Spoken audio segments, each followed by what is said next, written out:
বাংলাদেশের বা এই অঞ্চলের রাজনীতিতে অনেকগুলো সময় এসছে যখন অনেকগুলো দলের রাজনৈতিক আবেদন ফুরিয়ে গেছে, সামাজিক শর্ত নাই হয়ে গেছে। সামাজিক শর্ত নাই হয়ে গেলে সেই দল আর রাজনীতি করতে পারে না। যেমন এর মধ্যে আমি সবচেয়ে বলবো যে মুসলিম লীগের উদাহরণটা দেওয়া যাবে। মুসলিম লীগের একটা গণতান্ত্রিক কায়দায় ওই দলের রাজনীতি শেষ হয়েছিল, তার 54 নির্বাচনে ভরাডুবি হয়েছে। ভরাডুবির মধ্যে দিয়ে ওই দল গণতান্ত্রিক কায়দায় এখনো মুসলিম লীগের নামটাম শোনা যায়, কিন্তু এটা কোনো একেবারেই ইনসিগনিফিকেন্ট। আর মুসলিম লীগও অনেক বড় দল ছিল। মুসলিম লীগের 42 সালে 10 লক্ষ চাঁদা দেওয়ার মতো, মানে মাসিক চাঁদা দিত এরকম সদস্য ছিল সেই 42 সালে, বিরাট বড় দল, এবং তাদের হাত ধরেই পাকিস্তান সৃষ্টি হয়েছে। ফলে কিন্তু আপনি দেখতে পেলেন যে তারা ওই যে যখন আপনার 47-এর পরে এই অঞ্চলে মানুষের যে আকাঙ্ক্ষা এটা পূরণ করতে পারেনি এবং মানুষও তাকে ছুঁড়ে ফেলেছে। এখন কিন্তু এবং দেখবেন আপনি কৃষক প্রজা পার্টি, এই কৃষক প্রজা পার্টিও একসময় এটাও খুব মানে এখানকার খুব গুরুত্বপূর্ণ রাজনৈতিক দল ছিল, কিন্তু একসময় এটা রাজনীতির আবেদন ফুরিয়ে গেছে।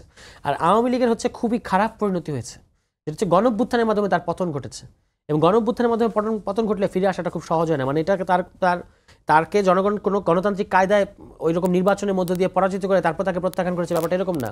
তাকে জনগণের সর্বোচ্চ শক্তি প্রদর্শন করে, মানে অহিংসভাবে শক্তি প্রদর্শন করে জনগণ তাকে মানে প্রত্যাখ্যান করেছে। ফলে তার আবার রাজনীতিতে ফেরত আসা, এবং এই যে আপনি বললেন যে কোনো ধরনের রিমোর্স প্রকাশ না করে, এটা খুবই কঠিন। মানে আমি অন্তত দেখতে পাই না আর কি।